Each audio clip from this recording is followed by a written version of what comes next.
How's it going, guys? I thought I'd do a quick tutorial on these retro effects because they're really simple and fast to do. Plus you might not have the studio version, and some of these are kind of locked behind that studio version. So I wanted to show you how you can do it for free and have a lot of control over it, because maybe sometimes you want that retro look for whatever you're working on.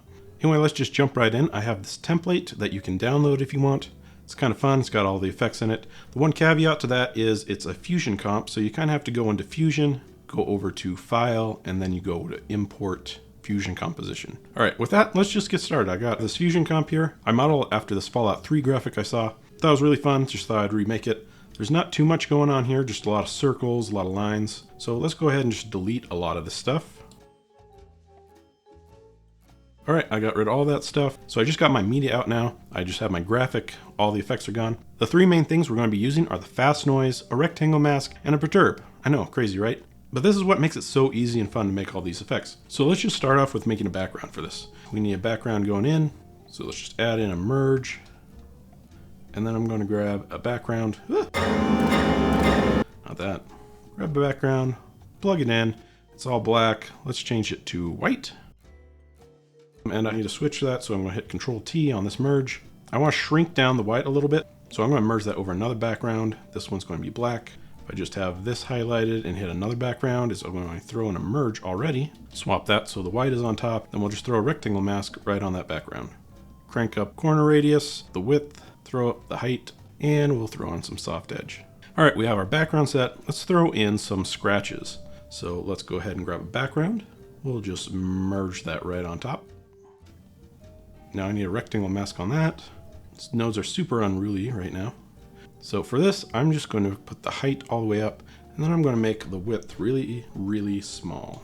That might be a little too small, so let's start 3 there. All right, so it's not super complicated to get these going. All I need to do is just add in a perturb. So I'm going to go to my center, which wiggles it around. I'm going to modify with perturb. Now it's going to go in X and Y. I want to fix that. I'll go over to my modifiers, take down the Y scale, see how that goes. It's cool, but it's probably going too far and it's not going fast enough. So I'm just going to crank up the speed, pull the strength down just a little bit so it doesn't go off screen. And it's going to render back pretty slow, so sometimes you have to let it just go all the way through before you can get proper playback. I'll give it a second to do that. Okay, cool. Now it's playing back pretty close to full speed. Looks pretty good. Now all we need to do is add in some more lines. Duplicate them. There we go. And then just go to your modifiers tab and hit this reseed. Hit it a few times and it'll just put it in a different position, give it a different value, and we can turn down some of the thickness, make the lines look a little bit different. Maybe we'll make this one 1, make this one 2. If you want to get super crazy, you can add in a little bit of an angle. 5. Oh my goodness, you madman, you. You are sickening, absolutely sickening. All right, so that's looking pretty nice. You can always adjust the other parameters. You can go to your modifiers. You can increase the strength a little bit on some of these other ones if you want. And they just fly over the screen a little bit more. Well, that's looking pretty nice. So let's put some stuff on top of that. Why don't we put on some film grain next? For that, I'm just going to use the fast noise. All right, I'm going to push 1, bring that up in my viewer, and I'm just going to scale this super big. So let's make it like 100, maybe even more, maybe like 200. Now I can merge that in. I need to use the same kind of mask that I used to limit my region there. So I'm going to copy this and I'm going to hit Control-Shift-V to paste an instance. Plug that into the mask input. So now we just got that over top. We have all of this nice noise going on. It's a little bit much. We are going to have to turn on the seethe rate. That's just to give it some motion. So I'm going to use something like 2 or 3. Let's see what 2 looks like. That's pretty good. We can get a little bit of a different look if we hit discontinuous, sometimes inverted. It's looking a little heavy. So let's go ahead and go to overlay.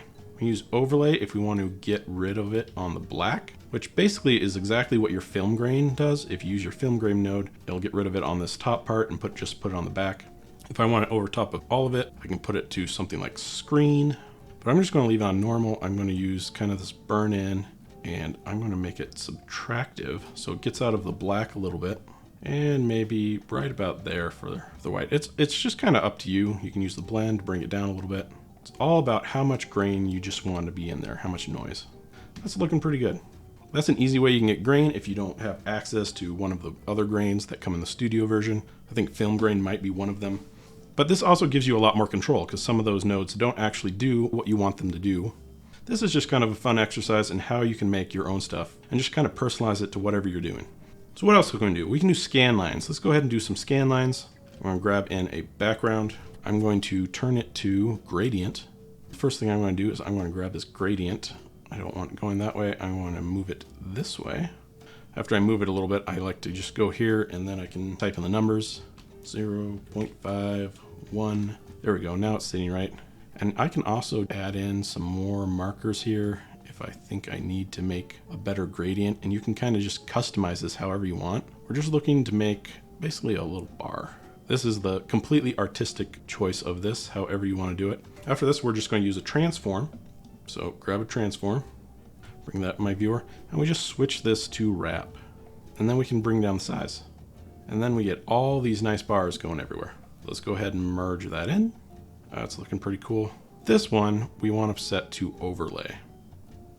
And this gives us these nice bars everywhere. Again, we can just go to transform. We can adjust the size, however many lines we want. And we may probably want a little bit of motion. So to get motion, we just go to our center. We'll add in an expression.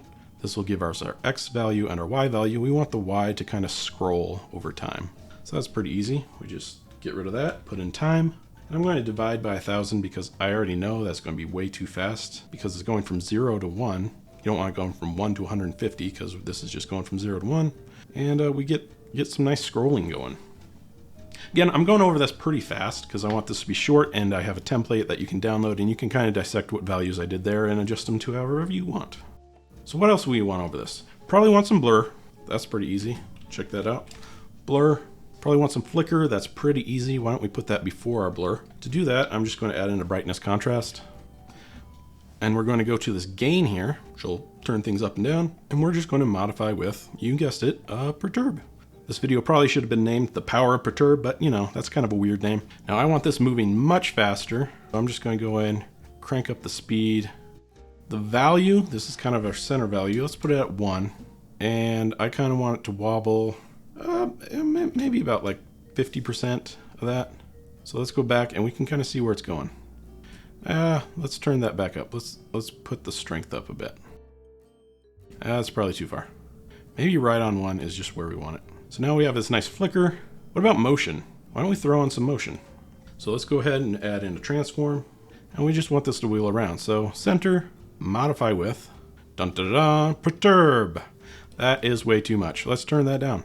We want speed, maybe somewhere around 5, not as quick. Let's turn the strength down to like 0.1. Let's see what that looks like. That's pretty good. That's probably too much though. Maybe 0.01. We just want a little bit of a shake. Not as quick as I would like, so let's turn that up. One thing I forgot to note is when this is moving, you can kind of see it's popping off the edges because we have it moving around. Just go to your transform, go to wrap.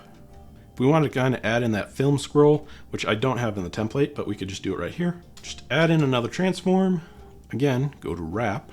Now when we scroll this, we have this going on. So you could keyframe this. You could just put it at, let's say, 0.5. And then over the course of a second, we want it to go to, 2.5. Forgot to hit the keyframe, move back, and then you got this going on.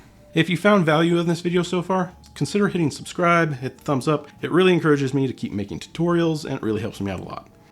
There you go, you got your film scroll. Let's fade from the static in. So for my static, again, I'm just going to use a fast noise. I'm going to scale this up to 100. I'm going to change the color though. I'm going to change it from transparent to black. And then I'm going to use a dissolve. And this is how all your transitions work, by the way. If you don't know this, all the transitions on the edit page work basically with a dissolve, switching from one thing to another. So in this case, we're going to switch from this grainy noise, which we should probably turn up, put in a seethe rate of like 5. Let's also grab this, Control-Shift-V. We can do that. And if we want to put it over black, we probably want to do that. So let's just merge that in. This is super messy. That's okay. We're having fun. Let's have it start where after the scroll. So let's keyframe that and maybe 10 frames. And I got it backwards, so I'm going to have to do it the other way. Go there, hit this little arrow, go over here. Then I want it to come back. I'll just fade out for a second. What are we missing? We could put in a vignette. because vignettes are awesome. Just crank that size up.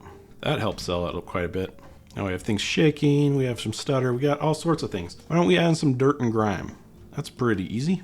So for dirt and grime, let's use a paint node. Got this paint node, put it in, merge it in there. Now for a paint node, we need a background, so we're gonna grab a background. So we got our background, we can just go ahead and make that transparent. We have our paint. So the one thing with the paint is you kind of have to set up all the parameters before you start doing it. Do you want it to go the whole 149 frames? Or in this case, I just want it on one because I want it to blink on and off and I want different dirt on different frames. I do want to make this really small though, 0.002, because I just want little lines. And we will make it black. Again, once you start painting, you kind of have to redo it if you don't get it right the first time. There's not really an easy way to go back and manipulate these afterward. All right, there. Some lines, a little bit of dirt everywhere. Let's skip ahead because it's locked on to just doing one frame at a time. I don't have to worry about it. It's going to keyframe all these in, so basically we're going to have different frames. And you can just do that however many times you want. And when we play through it, you'll see it pop on and off. You can see it pop up right there a little bit, so you know, it kind of helps sell that old film effect, which I think is really cool. But just go ahead and grab the template, go ahead and have some fun with it. I mean, what's the point of doing any of this if you're not having fun anyway? Thank you, subscribe, and I'll see you in the next one.